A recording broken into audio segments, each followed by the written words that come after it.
हरि ओम तत्सत। हरि ओम तत्सत। हरि ओम तत्सत। श्री गणेशाय नमः। श्री माता पृथिव्यायां नमः। श्री गुरुभ्यो नमः। श्री राधा कृष्णाभ्यां नमः। गुरुर्ब्रह्मा गुरुर्विष्णु गुरुर्देवो महेश्वर गुरुर्साक्षात् परब्रह्म तस्मै श्री गुरुवे नमः। तस्मै श्री गुरुवे नमः। तस्मै श्री गुरुवे नमः।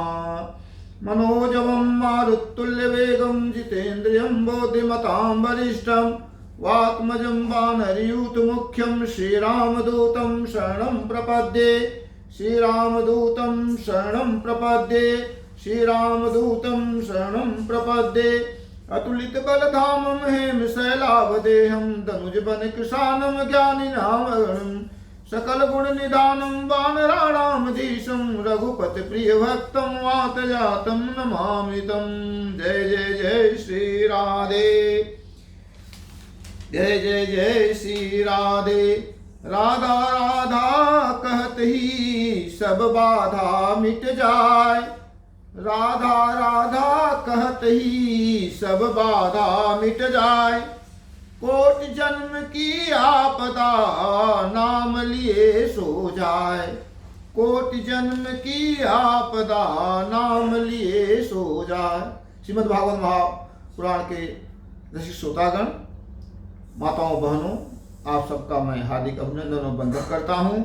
आज मैं आप लोगों को एक ब्राह्मण नामदेव, ब्राह्मण उनकी पत्नी धुंधली की कथा सुनाता हूँ।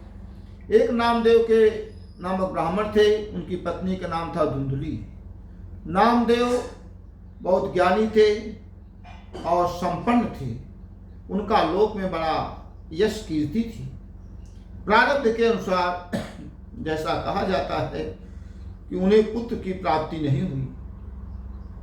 जब वो 60 साल हो गए तो लोग कहने लगे, समाज में चर्चा होने लगी कि बुद्धिमान तो बहुत हैं, दानी भी है, दानी भी थे, धन भी था, संपदा भी थी, लोग में सम्मान था, लेकिन पुत्र नहीं। उनकी पत्नी बार बार उन्हें अपशब्दों से झेलती थी। ऊब गए थे। अंत में इतने ज्ञानी होने के बावजूद अंत में 60 साल के बाद उन्होंने निर्णय किया कि मैं जाकर कहीं सरोवर तालाब में आत्महत्या कर लूंगा। सुखदेव जी कहते हैं, राजा परीक्षित ऐसा मन विचार करके एक बार दोपहर, मध्य दोपहर में निकल गए। एक बगीचे में गए, वहां सुंदर सरोवर था। वहां उन्होंने सोचा कि मैं ही आत्महत्या कर लूंगा। अब लोगों के ताने बाने नहीं सहे जाते। इस प्रकार से यह सोच ही रहे थे, उसी समय वहां पर एक संत आ गए। संत दरस पातक तंतर ही। संत कौन है? संत वह होता है जो समस्या का अंत कर दे, वह संत है। संत ने पूछा, अरे ब्राह्मण, आपका चेहरा तो तेजस्वी है, आप यहाँ पर दोपहर कहाँ? बोले कि गुरुदेव, बड़ा अच्छा हुआ आप प्रश्न कर दिए। हमारे पुत्र नहीं है, मेरा नाम नामदेव करके है और मैं जो हूँ आत्महत्या करने के लिए आया हूँ, मुझे पुत्र चाहिए। संत कहे, अरे ब्राह्मण, क्या पुत्र के मोह में आप बझे हो? हमारे साथ चलो, भगवान का कीर्तन भजन करो, सत्संग सुनो, जीवन का परम लाभ लो, इस लोक में सुख लो और उस लोक में भगवान के धाम चलो। तो नामदेव जी कहे कि अरे संत जी, आप जो ज्ञान दे रहे हो ये हमारी समझ में नहीं आ रहा है, मुझे केवल पुत्र पुत्र ही दिखाई दे रहा है। संत ने बहुत समझाया और जब उनके मस्तक को, लाट की रेखा को देखे, बोले, अरे ब्राह्मण, आपकी मस्तक की रेखा बता रही है इस जन्म को छोड़कर 6 जन्म और भी आपको पुत्र की प्राप्ति नहीं होगी। 7 जन्म लिखा हुआ है, लेकिन एक जन्म तो यह चल रहा है, इसको छोड़कर 6 जन्म और पुत्र नहीं होगा। सुखदेव जी कहते हैं, हे राजा परीक्षित, जब ब्राह्मण ने ऐसा संत की वाणी सुना कि मुझे इस जन्म के अलावा और 6 जन्म पुत्र नहीं होगा, तो वे तुरंत अपना सिर पटकने लगे संत के चरण में। मैं तो अभी आपके चरण में ही अपना सिर पटक पटक करके आत्महत्या कर लूंगा। संत बोले, लो, मैं सही बात बता रहा हूं, अब इनको मान नहीं रहे। बोले कि मुझे कैसा भी करके पुत्र चाहिए, इसके लिए जो भी उपाय बताइए। बहुत समझाए। देखिए, इसका भाव यह है कि जब संत ब्राह्मण समझाएं तो उनकी बात को मानना चाहिए, बहुत प्रारब्ध के विरोध नहीं जाना चाहिए। अंत में उन्होंने एक फल दिया, बोला ये फल अपनी पत्नी को खिला देना, पुत्र प्राप्ति होगी। वो ले गए फल, पत्नी को दे दिए कि एक संत ने फल दिया है, खा लो। पत्नी उनकी बहुत जो है दूषित विचार की थी, जो पति कहते थे उनके विरोधी करती थी। वो फल खाने को तैयार नहीं हुई। बगल में कुछ दूर पर उसकी बहन रहती थी, वो गरीब परिवार में थोड़ा थी, सबका अपना अपना अलग भाग्य होता है। गई, बोली कि हमारे पति गए थे, एक संत ने फल दिया कि फल खा लो, गर्भ होगा, लड़का पैदा होगा। पत्नी ने कहा ठीक तो है, खा लीजिए। उन्होंने कहा नहीं, मैं गर्भ अगर होगा, मैं फल खा लूँगी, मेरा पेट वजन बढ़ जाएगा, मैं भोजन कम कर पाऊंगी। ये तर्क उतर करने लगी। और कभी मान लो घर में आग लग जाए, सब भाग निकले और मैं पेट मेरा बड़ा हो जाए तो मैं भाग नहीं पाऊँ, मैं ही जल के मर जाऊँ तो। उनकी बहन ने कहा ऐसा कुछ नहीं होगा, ये तर्क उतर मत करो, तुम्हें पुत्र चाहिए ना, तो फल खा लो, गर्भ धारण होगा, पुत्र हो जाएगा।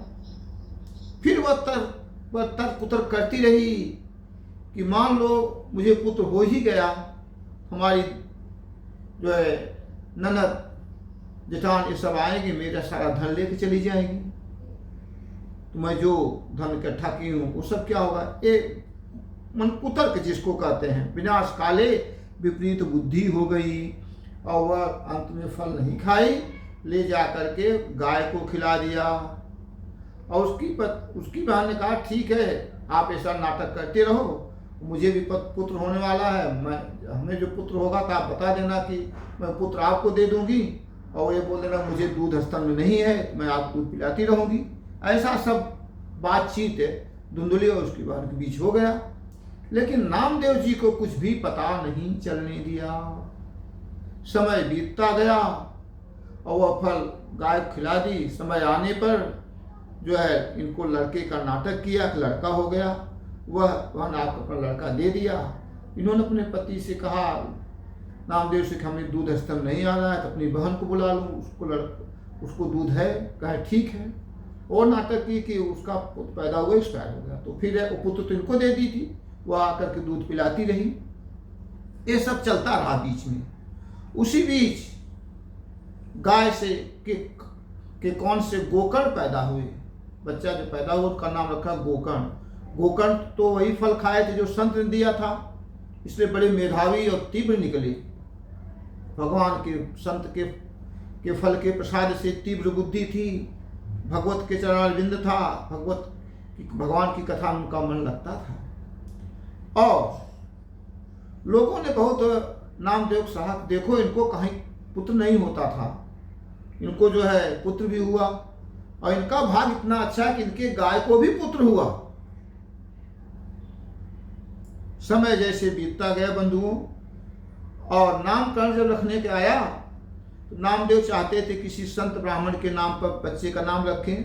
धुंधली बहुत उसकी पत्नी जिद कर गई कि ऐसा कुछ नहीं, मेरा लड़का है, मैं नाम रखूंगी, मेरा नाम धुंधली है तो मेरे लड़के का नाम धुंधकारी होगा। देखो नाम का भी प्रभाव पड़ता है बस। हाँ, संसार में बहुत सारे नाम हैं, लेकिन भगवान श्री राम, भगवान श्री कृष्ण से जैसा सुंदर नाम नहीं मिलता। राम नाम अति सुंदर है। बहुत सारे नाम लोग रखे, लेकिन श्री राम का नाम, श्री कृष्ण का नाम अति पावन पवित्र है। धुंधकारी अंत में बहुत जो है दुष्कर्मी निकला, अपने माता पिता को बहुत दंड देने लगा, मार करके हटा दिया। उनके पिताजी बहुत रोते थे, बोलते थे गोकर्ण से क्या करें। गोकर्ण ने कहा कि आप चले जाओ, वृंदावन धाम चले जाइए, आप आश्रम में चले जाइए, वहाँ भगवान भजन करो। उन्होंने मान लिया और चले गए, लेकिन उनकी माता नहीं मानी, मार मार करके सारा धन जो है ले लिया। अंतोगत्वा यह हुआ कि वेश्याओं का संग किया। अंत में वेश्याओं ने देखा कि एक दिन वह राजा के यहाँ सारा धन लूट कर लाए। पूछा कहाँ से लाए, बोले राजा के यहाँ। वेश्याओं ने कहा कि ये राजा के यहाँ से चोरी करके आया, कहीं हम लोग भी पकड़े जाएंगे तो। ऐसा समझ कर के रात में उसे उसके गले में फांसी लगा करके खींचने लगा, मारने लगी। वो नहीं मरा, बड़ा पापी था, तो उसके मुंह में आग के लोकारे जलाकर उसको मार करके उसके घर में दफना दिया। वह प्रेत योनि हुआ। गोकर्ण जब लौट के आए तो लोगों ने बताया ऐसा ऐसा, और वेश्याएं सब चली गई। अंत में गोकर्ण श्रीमद् भागवत कथा सुनाया, तब उसके प्रेत योनि छूटी।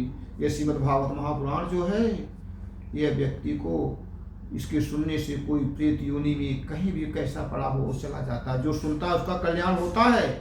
जो मर गए हैं कई हजारों वर्ष, उनके नाम संकल्प लेकर सुन लिया जाए तो उनका भी कल्याण हो जाता है। जय जय जय श्री राधे, जय जय जय श्री राधे, जय जय जय श्री राधे।